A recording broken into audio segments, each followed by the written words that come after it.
What's going on, everyone? Welcome back to another episode of the Talkin Football Podcast. Episode 62 is up. We're on right now.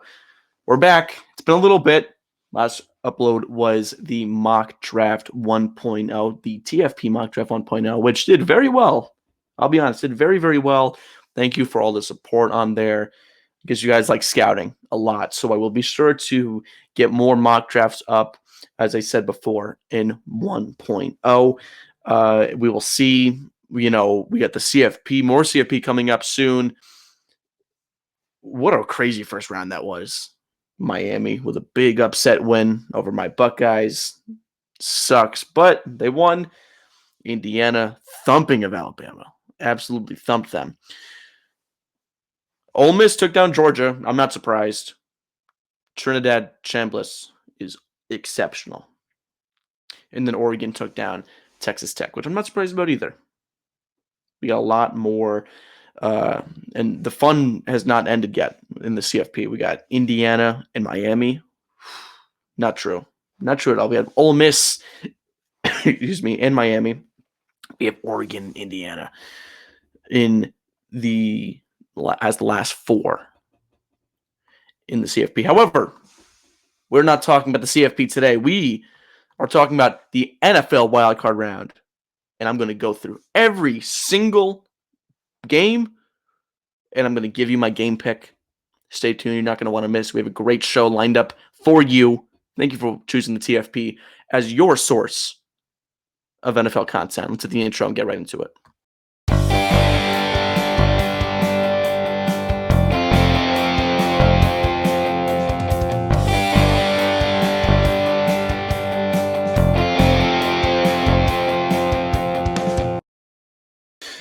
Welcome in as we start our previews. If you're here as a neutral fan, I'm sorry that your team is not in the playoffs, but you will be there soon. My Ravens fans, I am very sorry. It was a rough ending. I'm recording this a couple hours after John Harbaugh got fired or parted ways. The wording has been different on every source, but crazy stuff right there in B More. We're going to start off, and for what it's worth, we're going to go chronologically. So if you want to follow along, and maybe you are a fan, maybe you're a fan of the Chargers or the Patriots. I'm going to be doing this in order. So go to the second to last breakdown to watch that game if you want to. We're going to be going in order, and we're going to start here at 4:30 on Fox, the Rams and the Carolina Panthers, the 5-4 matchup of the NFC. And this is one that should not be hard.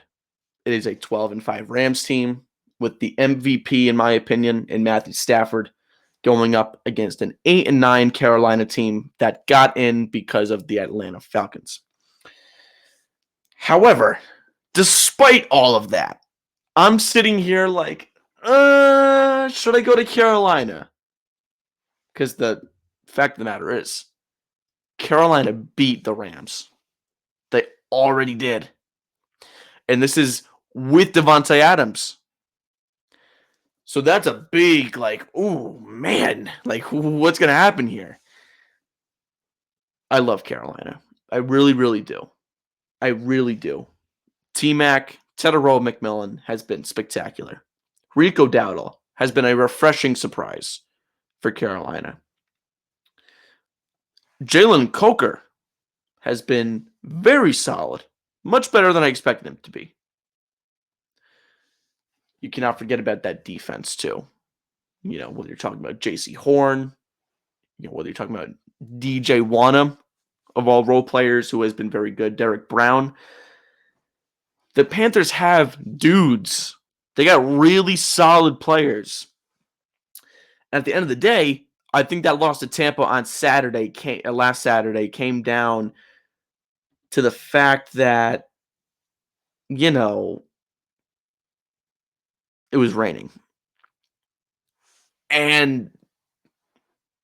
But then again, you need to account for that. Now, I heard that the forecast has rain, which is not good for Carolina, in my opinion.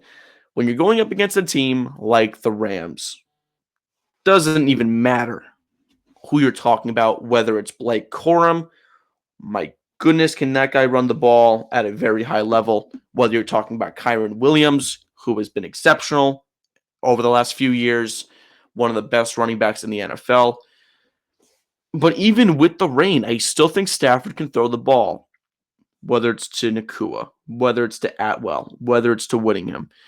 They got guys, Colby Parkinson. They have guys that they can throw the ball to.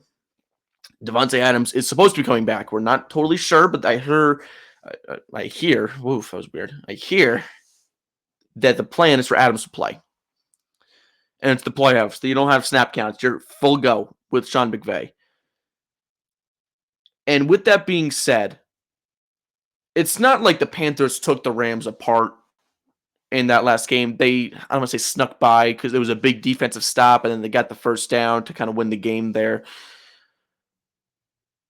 I think despite what history says, I think I'm going to side with the stats here. Give me the Rams. Give me the Rams, and what'll be a good game that kind of ends. It's going to be an ugly scoreboard game, but it's going to be a good watching game. I think I like the Rams in this one, 28-17. At the end of the day, it comes down to one player, and that's Bryce Young. Are we going to see the Bryce Young that we've seen in a few games this year, that we saw in the first half against Tampa Bay?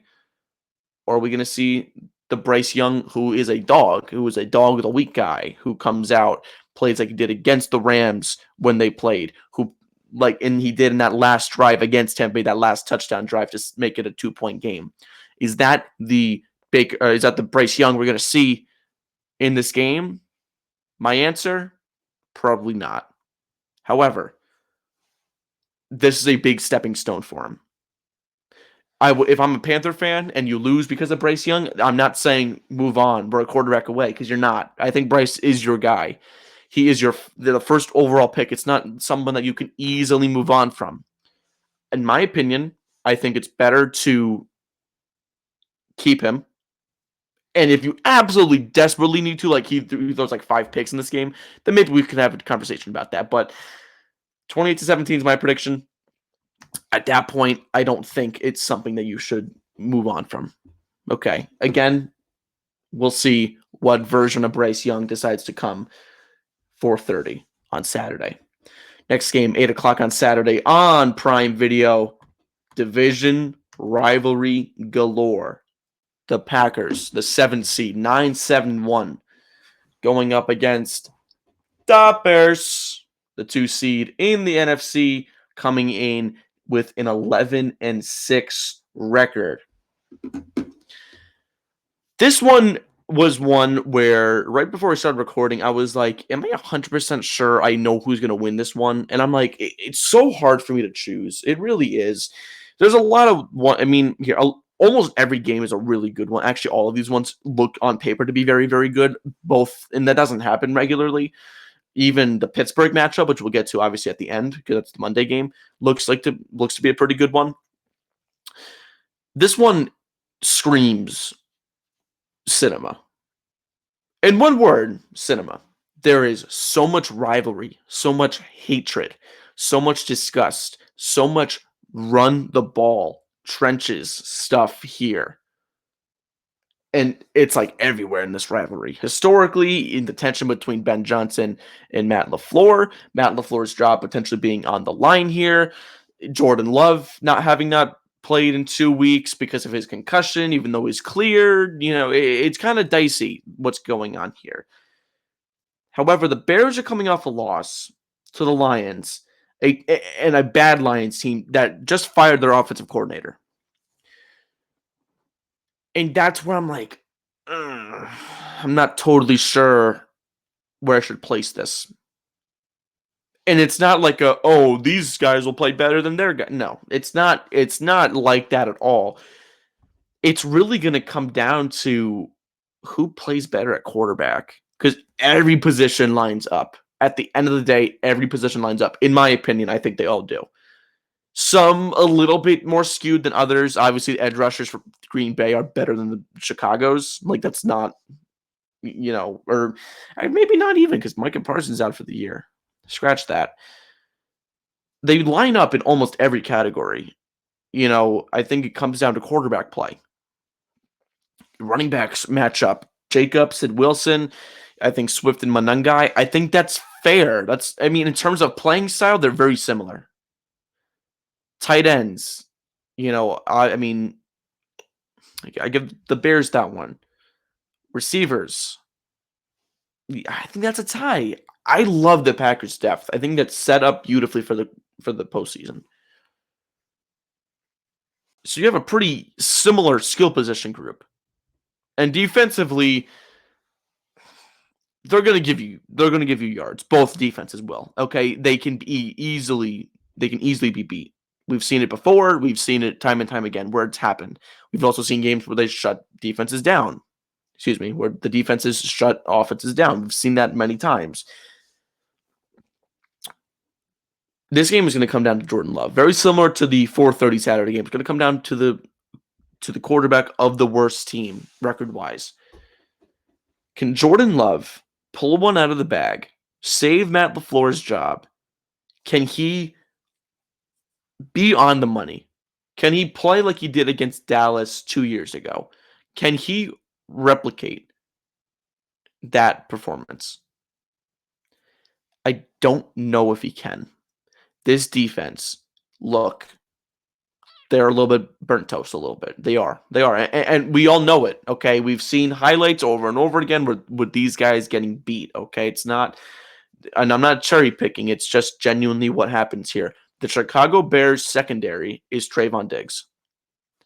They get turnovers, but they get beat. And that's no pun intended because new Packers corner Trayvon Diggs. I just don't see a world where Jordan Love can overcome going into Soldier Field.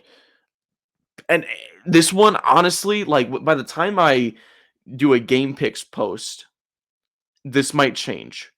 I might switch to Green Bay. Like I was full on Green Bay, but just before I started recording, I'm like, you know what? I think I'm going to go with the Bears. Give me the Bears in this one because look, the 2 times they played this year, it was determined by one score, 7 points and 6 points. And both times, the home team won. This is a primetime game in Soldier Field in one of the last, or likely last hurrahs before the Bears officially announce they're moving out, going to Arlington Heights, going to Indiana, wherever they're going. Soldier Field is going to be rocking. It is going to be so loud. It is going to be impossible to hear anything. You can't even think in there. And I think that favors the Bears. I think the run game that they are going to hopefully exploit that we saw the Ravens do just a few weeks ago. I think the Bears are going to exploit that. Ben Johnson, he's crafty. He's going to pull something out of the bag. And, look, Jeff Hafley, this is just kind of like, look, this is who I am. He's drawing head coaching interest. Where's his focus at? I think Ben Johnson there's going to be some kind of crazy trick play. Maybe not a throw to the quarterback, but maybe some kind of like end around stuff or some like fake pass, something. There's going to be something he pulls out of the bag that leads to a big touchdown in the game. Give me the Bears 24-21 over the Packers. We'll see what that results in. Whether that results in LaFleur getting fired, whether that results in Jeff Hafley not getting maybe as much interest as people expected. We will see how that ends. But that's a very fun game. Speaking of fun games, and that's fun in its own way. It's fun, like that's straight. You can't write the script any better. This game is another one that's so tricky for me because I really like both teams. I really do. We have the Bills, the 6th seed in the AFC, going into Jacksonville, going to Duval, playing the Bills are going to Duval, playing the Jaguars, the 3rd seed, 13-4 are the Jags, 12-5 are the Bills. This is 1:00 on CBS on Sunday, January 11th. So let's talk about this. This is going to be a shootout. This is going to be a fun shootout game, in my opinion. Last time Jacksonville played a home playoff game, it was the 27-3 comeback. Is that right? 27-3. Was it 27-0 or 27-3? I'm not sure. I don't remember, but I know it was a crazy deficit. And it's actually funny. Quick TFB story time. I went to sleep. I was like, you know what? This game's over. Chargers, thanks for coming. And I remember waking up and I'm like, there's absolutely no way that they blew this lead.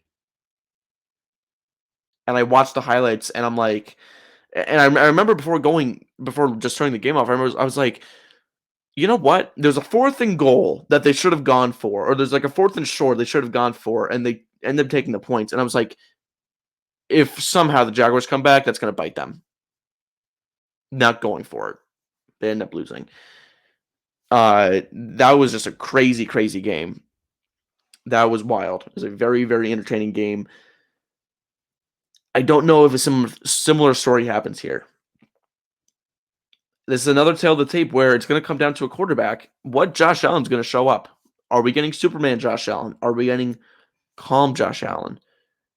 I don't know. I don't know the answer to that question because it really depends on what their game plan is. Are they going to rely on guys like James Cook and that running back room that is very good? Okay, between Cook, Johnson, Davis, they have a lot of solid players there, and I hope they use all 3 running backs. Jacksonville confuses me because up until like last week or 2 weeks ago, I was like, this is not that good of a team. But they win games. They're winning games very like they're beating teams. Like it's not really like they're playing close games a lot. Buffalo had a rough period, but then they started winning again. And remember, they were down 21-0 to the Patriots, and then they came all the way back and they beat them. 35 points were scored in that game by Buffalo. And even now, I might want to change my pick here. It's really tough. It really is because these are 2 teams that have insanely explosive offenses. I mean, I'm just looking. I mean, Trevor Lawrence has been on an absolute heater. Jacoby Myers has been on an absolute heater. Travis Etienne, just to name a few guys. Buffalo, Josh Allen, James Cook, and friends, I would say, is kind of what their offensive game plan is there. Kincaid has been hurt. I know when Kincaid's not really getting a lot of penetration and coverage, he struggles. I tend to notice that. Not sure if that's going to be the case here.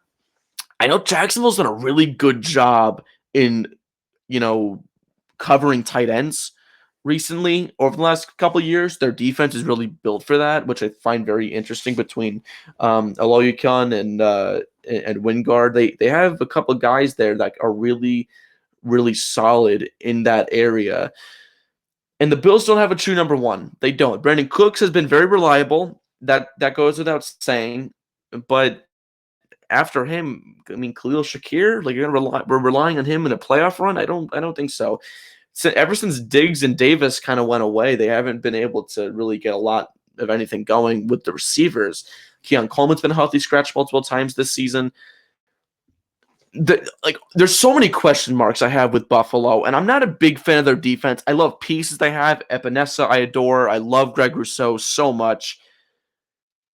But I just have a hard time thinking like this is a team that's going to consistently stop Jacksonville in their home stadium. That's my biggest issue. And Jacksonville is pretty balanced. So it's not like, oh, okay, the pass game is gone. Let's just run the ball. Like they're very smooth. They're very confident in that. Buffalo, if James Cook isn't working early, they're going to make Josh Allen do things that he can do, just stuff that's a little bit predictable. He runs back 15 yards and he has to step up, find someone like he's blindfolded, throws it like 25 yards down the field. Maybe it's complete, maybe it's not. That's the game I kind of see here. Give me Jacksonville. In a high-scoring game, give me Jacksonville 31-27. 4-point game. I think that's fair. This one's fun. 4 o'clock game, 4:30 on Fox. The Niners, the the 6th seed, 12-5, going up against the Eagles, 11-6, the 3 seed. Philly could have, if they played their starters, they could have been this 2 seed playing the Packers. Instead, they are left playing the Niners in a game that they are going to lose. This is something, I don't think this is a tough one for me to choose. Philly's offense has been horrible this year. They have not been good at all. They have been very stoppable. Barkley has not had as nearly as good of a season as he did last year, and that was expected. I mean, he had 2,000 rushing yards last year, 1,500 rushing yards this year. It's a 500-yard decrease. That's a big drop. He dropped more than that. All right. I mean, this is an offense that is struggling. I just don't see a world where Philly can get much going. We know when they're down 10-0, even it seems like dark at times. And this game's going to come down to whether what running back is going to play better. Is it going to be McCaffrey or is it going to be Barkley? And that's McCaffrey. He's been so good this season. I mean, just like if you just take away the rushing yards, receiving wise, almost I think 100 receiving yards, like 900. Not true. 100 receptions, 900 receiving yards. He has been unbelievably good through the air, and not even add the rushing yards. I mean, that puts him well near 2,000. You have to think total scrimmage yards on the season. I don't think Philly has a good enough answer for him. I don't. I really don't. And I think Purdy, although I don't trust him, I trust Christian McCaffrey. I actually trust Kyle Shanahan more than Nick Sirianni. I think the defending champs get eliminated in the first round, and I don't think it's going to be close either. And I mean, I think Philly is going to have a hard time. I know the Niners are very depleted at the linebacker position. I know Bethune is out for the postseason, but despite that, I think the Niners come away with this one fairly easily. I think they put on a very strong offensive showing. I think they rely on CMC early, which opens up the passing game, which opens up guys like Jawan Jennings, which opens up Ricky Pearsall if he's available, which he should be, I believe. Guys like George Kittle, Cero Miedo. I think he'll have a great time doing that against Philly.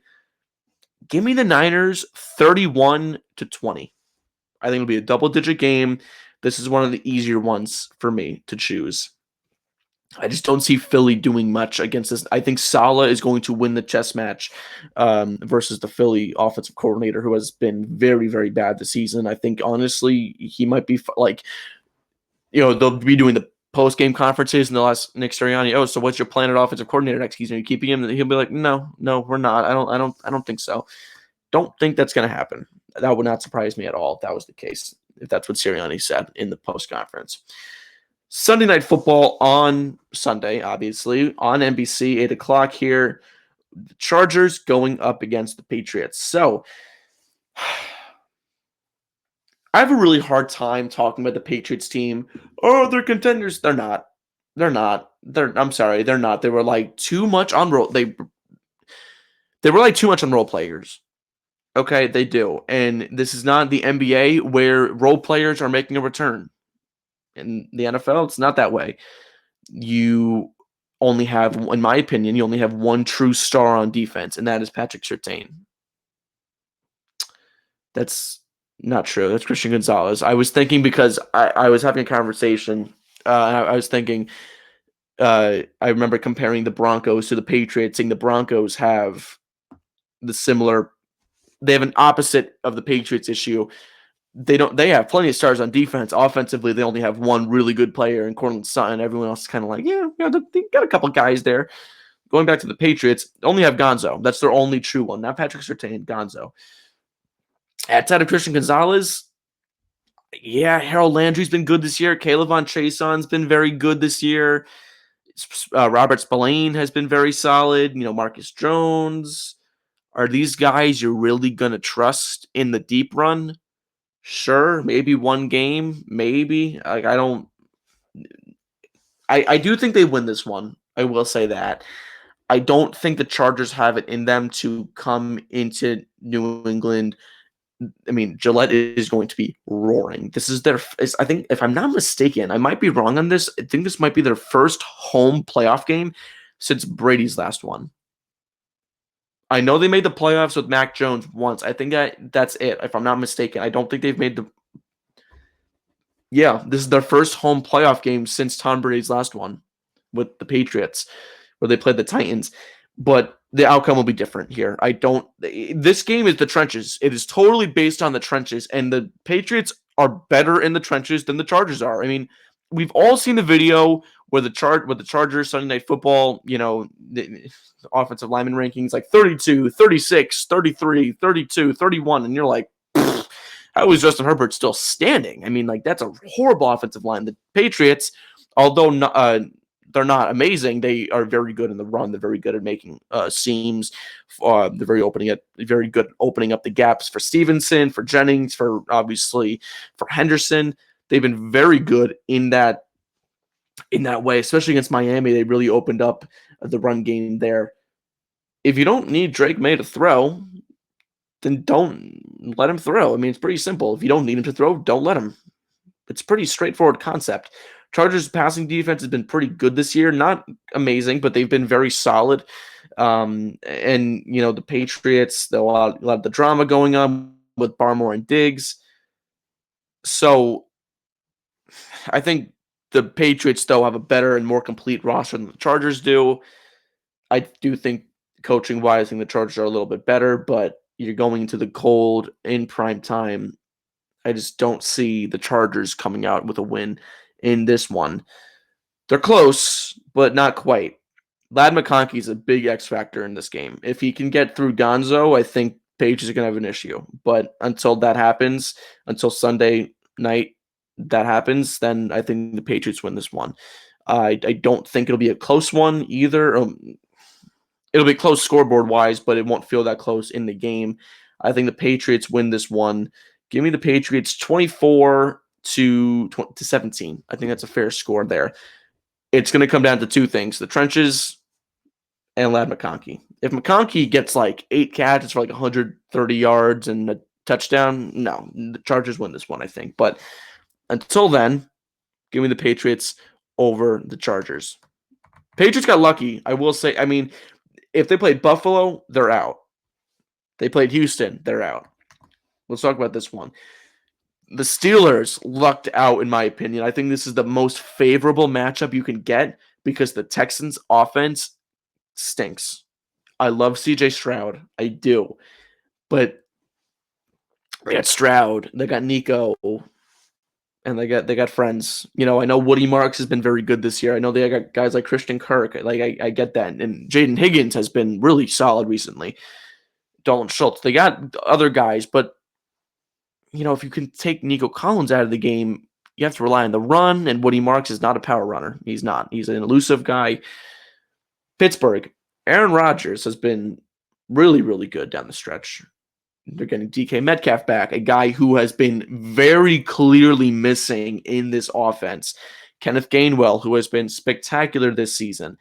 Pat Freiermuth, Darnell Washington. Those are the big tight ends. They're starting to get involved a little bit more.